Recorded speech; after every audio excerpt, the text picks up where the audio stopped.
Welcome to album PSAI.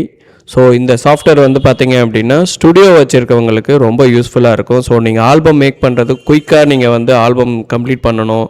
அதே மாதிரி latest டெக்னாலஜிக்கு ஏற்ற மாதிரி இப்போ கரண்ட் சுச்சுவேஷனுக்கு தேவையான ஏஐ இது பண்ணுற விஷயங்களை வந்து நீங்கள் இம்ப்ளிமெண்ட் பண்ணணும் அப்படின்னு நினச்சிங்கன்னா இந்த சாஃப்ட்வேர் வந்து உங்களுக்கு ரொம்ப ரொம்ப யூஸ்ஃபுல்லாக இருக்கும். ஃபஸ்ட்டு வந்து பார்த்திங்கன்னா இந்த சாஃப்ட்வேருக்கு தேவையான ரிக்வயர்மெண்ட் எல்லாம் என்னென்ன அப்படின்றத ஃபஸ்ட்டு தெரிஞ்சுக்கிட்டு நம்ம வந்து ஒர்க் பண்ணலாம். இது வந்து ஃபோட்டோஷாப் வெர்ஷன் CS3லேருந்து CC 2027 வரைக்கும் உங்களுக்கு வந்து ஒர்க் ஆகும். ஸோ எவ்ரி நவம்பர் அப்டேட் அடோப்லேருந்து வரும்போது அதுக்கேற்ற மாதிரி சாஃப்ட்வேரும் ஆட்டோமேட்டிக்காக அப்டேட் நாங்கள் கொடுத்துருவோம். ஸோ இது மட்டும் இல்லை, இது வந்து OS எடுத்துக்கிட்டிங்கன்னா Windows 7லேருந்து இப்போ லேட்டஸ்ட் வெர்ஷன்ஸ் 11 வரையும் உங்களுக்கு ஒர்க் ஆகும். இந்த சாஃப்ட்வேர் ரன் பண்ணும்போது, அதாவது ஸ்டார்ட் பண்ணும்போது கண்டிப்பாக வந்து இன்டர்நெட் தேவைப்படும். ஸ்டார்ட் பண்ணி ஸ்டேபிள் ஆனதுக்கப்புறம் வெரிஃபிகேஷன் முடிஞ்சதுக்கப்புறம் உங்களுக்கு இன்டர்நெட் தேவை கிடையாது, நீங்கள் ஆஃப்லைன்லேயே ஒர்க் பண்ணிக்கலாம். அது மட்டும் கிடையாது, ஏஐ ஒர்க் பண்ணும்போது கம்பல்சரி இன்டர்நெட் தேவை. அதாவது நீங்கள் சாஃப்ட்வேர் ஒர்க் பண்ணிகிட்ருக்கீங்க, ஏஐ போர்ஷன் போகிறீங்க, அந்த போர்ஷன் போகும்போது நீங்கள் கண்டிப்பாக வந்து பார்த்திங்கன்னா உங்களுக்கு இன்டர்நெட் இருக்கணும். ஸோ இதுதான் இன்ட்ரோ. இப்போ வந்து பார்த்திங்கன்னா நம்ம இந்த சாஃப்ட்வேரை எப்படி இன்ஸ்டால் பண்ணுறது அப்படின்றத பார்க்கலாம். ஸோ இப்போ நான் வந்து சாஃப்ட்வேர் செட்டப் வந்து டிஸ்கிரிப்ஷனில் நாங்கள் கொடுத்துருப்போம். நீங்கள் கிளிக் பண்ணி டவுன்லோட் பண்ணதுக்கப்புறம் இந்த செட்டப் இப்படி தான் இருக்கும். இந்த இடத்துல இப்போ ஃபார் எக்ஸாம்பிள் நான் வந்து WinRAR இன்ஸ்டால் பண்ணியிருக்கேன். நீங்கள் வந்து 7-zip அதுமாரி ஃப்ரீ டூல்ஸும் அவைலபிள் ஃபார் இன்டர்நெட், நீங்கள் டவுன்லோட் பண்ணி ஒர்க் பண்ணிக்கலாம். இப்போ வந்து பார்த்திங்கன்னா இந்தமாரி இருக்கும் ஃபைலு. இதை வந்து ஃபஸ்ட்டு ரீநேமுக்கு ஷார்ட்கட் F2 ப்ரெஸ் பண்ணுங்கள். F2 ப்ரெஸ் பண்ணும்போது இந்தமாரி வரும். இதை ரைட் கிளிக் பண்ணி காப்பி பண்ணிக்கோங்க. காப்பி பண்ணிவிட்டு அகெயின் திருப்பியும் நீங்கள் வந்து கிளிக் பண்ணிவிட்டு இந்த இடத்துல WinRAR நான் யூஸ் பண்ணுறதுனால நான் இதை செலக்ட் பண்ணுறேன். நீங்கள் WinZip யூஸ் பண்ணிங்கன்னா WinZip யூஸ் பண்ணிக்கோங்க. எக்ஸ்ட்ராக்ட் ஹியர் அப்படின்னு கொடுத்தீங்க அப்படின்னா உங்களுக்கு பாஸ்வேர்ட் கேட்கும். அங்கே நம்ம F2 கொடுத்து க்ரியேட் பண்ணதை இங்கே கிளிக் பண்ணிவிட்டு பேஸ்ட்டு கொடுத்துட்டு ஜஸ்ட்டு ஓகே மட்டும் கொடுங்க.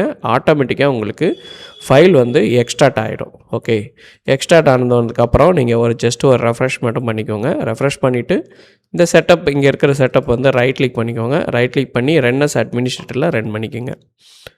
ஃபோட்டோஷாப் வெர்ஷன் மினிமம் வந்து நீங்கள் CS3லேருந்து எனி CC வெர்ஷன்ஸ் வந்து இருக்கிறது நல்லது. யூஸ்வலாக நீங்கள் எந்த ஒரு அப்ளிகேஷனை ரன் பண்ணாலும் இந்தமாரி ஒரு ஸ்க்ரீன் வரும். இதை வந்தால் நீங்கள் பேனிக் ஆக தேவையில்ல. இந்த மோர் இன்ஃபோ அப்படின்றத கிளிக் பண்ணிவிட்டு ரன் எனிவே அப்படின்றத கிளிக் பண்ணிக்கோங்க. சாஃப்ட்வேர் இன்ஸ்டாலேஷன் ஸ்பீடு அந்தந்த சிஸ்டத்தோடைய இதை பொறுத்து இருக்குது. உங்களுடைய ஃபோட்டோஷாப் வெர்ஷன் நீங்கள் என்ன யூஸ் பண்ணுறீங்களோ அதுக்கேற்ற சிஸ்டம் கான்ஃபிகரேஷன் என்ன வேணுன்றதை நீங்கள் அடோப்போடைய சைட்டில் போய் பார்த்தாலும் சரி, இல்லை கூகுளில் போயிட்டு நீங்கள் யூஸ் பண்ணுற ஃபோட்டோஷாப் வெர்ஷன் டைப் பண்ணிவிட்டு அதுக்கு தேவையான ஹார்ட்வேர் ரெக்வயர்மெண்ட்டுன்னு சர்ச் பண்ணிங்கன்னா 100% வரும். அதுக்கேற்ற மாதிரி சிஸ்டம் நீங்கள் வச்சுக்கிறது நல்லது. இது நீங்கள் இவ்வளோ தான் வச்சுக்கணும் அப்படின்றது சாஃப்ட்வேரில் எந்த ஒரு டிமாண்டும் கிடையாது. நம்மளுடைய ஆல்பம் சாஃப்ட்வேரில் நீங்கள் யூஸ் பண்ணுற ஃபோட்டோஷாப்புக்கு என்ன டிமாண்டோ அதை மட்டும் நீங்கள் வந்து ப்ரிப்பேர் பண்ணி வச்சுக்கோங்க. இப்போ ஃபஸ்ட்டு ஸ்க்ரீன் இப்படி வருது இல்லையா, இதில் வந்து நெக்ஸ்ட் கொடுங்க. இந்த இடத்துல சீரியல் நம்பர் காமிக்கும். ஸோ அதுக்கு வந்து பார்த்திங்க அப்படின்னா நாங்கள் டெமோ கீ வந்து உங்களுக்கு கொடுத்துருப்போம். ஸோ உங்களுக்கு கொடுக்கப்பட்டிருக்க கீ கொடுத்துருவோம் டிஸ்கிரிப்ஷனில். ஸோ நீங்கள் கிளிக் பண்ணிவிட்டு இங்கே பேஸ்ட் பண்ணிட்டீங்க அப்படின்னா ஜஸ்ட்டு நெக்ஸ்ட் கொடுங்க.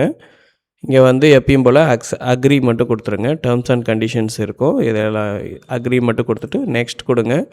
ஸோ உங்களுடைய கம்பெனி நேம் இருந்ததுன்னா கம்பெனி நேம் போடலாம். இது ஆப்ஷனல் தான், நாட் கம்பல்சரி. ஸோ அப்படியே நெக்ஸ்ட் கொடுத்துருங்க.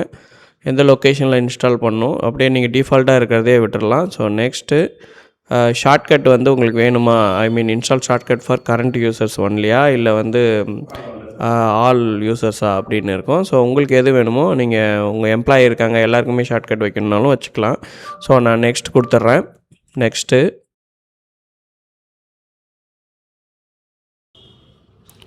ஓகே, இன்ஸ்டால் ட்ரைவ் நவுன்னு இருக்கும், எஸ் கொடுங்க. ஸோ ஃபியூ செகண்ட் ரன் ஆனதுக்கப்புறம் உங்களுக்கு இந்த மாதிரி ஒரு மெசேஜ் வரும். ஜஸ்ட் இது ஓகே மட்டும் கொடுத்துருங்க.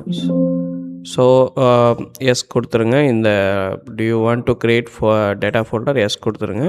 ஸோ எந்த லொக்கேஷனில் அந்த டேட்டா ஃபோல்டர் இருக்கணுமோ ஸோ அந்த ஃபோல்டர் லொக்கேஷன் வந்து நீங்கள் செட் பண்ணிக்கலாம். ஸோ இப்போ நான் வந்து ஆல்பம் PSAIன்ற ஃபோல்டரே செலக்ட் பண்ணிக்கிறேன். ஃபோல்டர் சக்ஸஸ்ஃபுல் க்ரியேட் ஆகிடுச்சு. ஸோ இதில் தேவையான ஃபோல்டர்ஸ் வந்து உங்களுக்கு ஆட்டோமேட்டிக்காக க்ரியேட் ஆகிடும். ஜஸ்ட்டு ஓகே கொடுத்துட்டு இந்த செட்டப் வந்து ஃபினிஷ் பண்ணுறோம். ஸோ இந்த வீடியோவில் சாஃப்ட்வேருக்கு என்னென்ன தேவை ஸோ அதை பற்றி டிஸ்கஸ் பண்ணியிருக்கோம். அதேமாரி சாஃப்ட்வேர் வந்து எப்படி இன்ஸ்டால் பண்ணுன்றதை உங்களுக்கு தெளிவாக சொல்லியிருப்போம். இதை ஒன்ஸ் ரிவைண்ட் பண்ணி கூட பாருங்கள். நெக்ஸ்ட் வீடியோவில் சந்திக்கலாம்.